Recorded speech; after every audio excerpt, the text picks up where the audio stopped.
पास कोई जायज़ वजह ना हुआ करे तो इन्हें वापसी कर दिया करें। इनको बताएं कि ये घरों में रहें।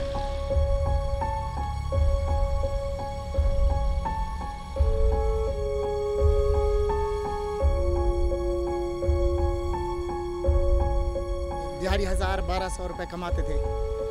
अब जब से ये हालात आए हैं, 1000 के क्या 1500 रुपये भी दिहाड़ी नहीं लग रही, 100 रुपये भी दिहाड़ी नहीं लग रही। और पुलिस ट्रैफिक वाले छोड़ते नहीं हैं और रक्षा भी बंद कर रहे हैं। घर किराए का मकान है, छोटे छोटे बच्चे हैं। तो बीमारियाँ अल्लाह ही लाते हैं और अल्लाह ही ख़त्म करता है, लेकिन पता नहीं अभी हुकूमत क्या चाहता है। लोग भूख से मर रहे हैं, मजदूर भूख से मर रहे हैं, आरडी वाला भूख से मर रहे हैं, रक्षा ड्राइवर, टैक्सी ड्राइवर। आप खुद सोचो, होटलें बंद है, बेकरियाँ बंद है, कहाँ जाएंगे हम लोग?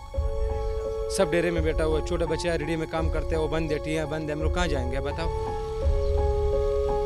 अगर हम नहीं निकलेंगे तो आगे वाली आवाम भी परेशान होगी। जिन्होंने अस्पताल जाना है, जिन्होंने बसों पे जाना है, जिन्होंने ट्रेनों पे जाना है, वो भी परेशान होंगे, हम भी परेशान होंगे। हमारी मजबूरी, हम रोज़ की दिहाड़ी वाले, हम रह नहीं सकते, हमने निकलना पड़ेगा लाजमी। अगर हम नहीं निकलेंगे तो हमारे बच्चे भूखे मर जाएंगे।